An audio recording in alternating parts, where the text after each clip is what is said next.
Ikaw ba ay isang OFW? At kung hindi mo pa napupuntahan yung OFW Lounge dito sa NAIA Terminal 3, halika kabayan, puntahan natin. Pasok tayo sa loob ng OFW Lounge sa NAIA Terminal 3. Dito na tayo sa entrance. Of course, pagpasok natin, kailangan natin mag-register or mag-login sa pintuan para malaman kung saang bansa yung punta natin or saang bansa tayo galing. At napaka-relaxing ng lugar.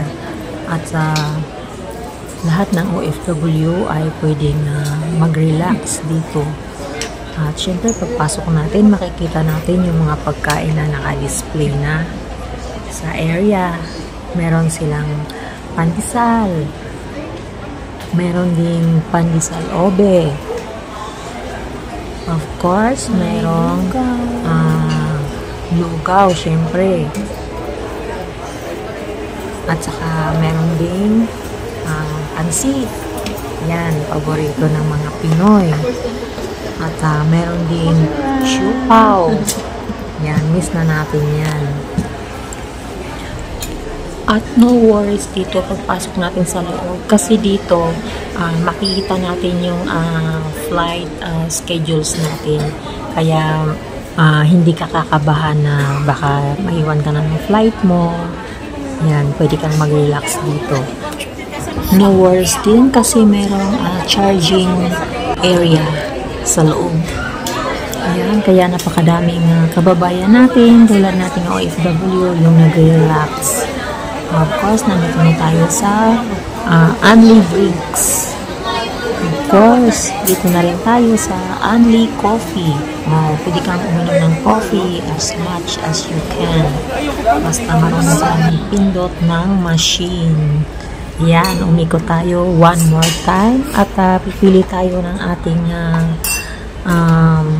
pagkain na kakainin sa ating pagtatambay dito sa OFW Lounge.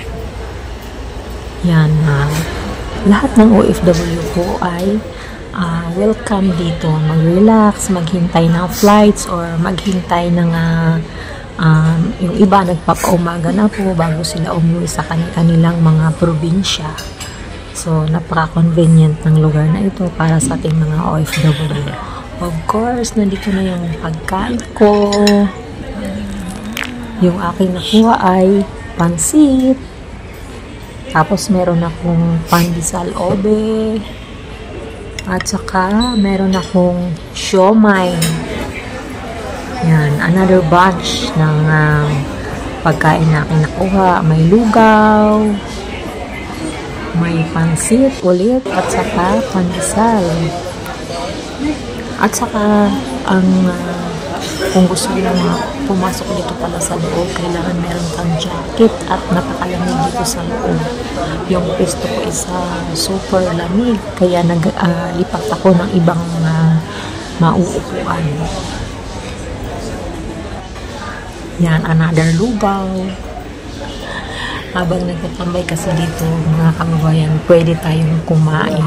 Yan, another. Ito na, nagdi-dessert na tayo. Mayroon ako nakuhang mamon at saka brownies.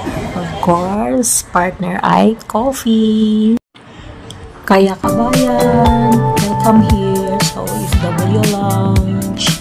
Enjoy your stay, have fun, and God bless. Of course, kabayan, don't forget your flight.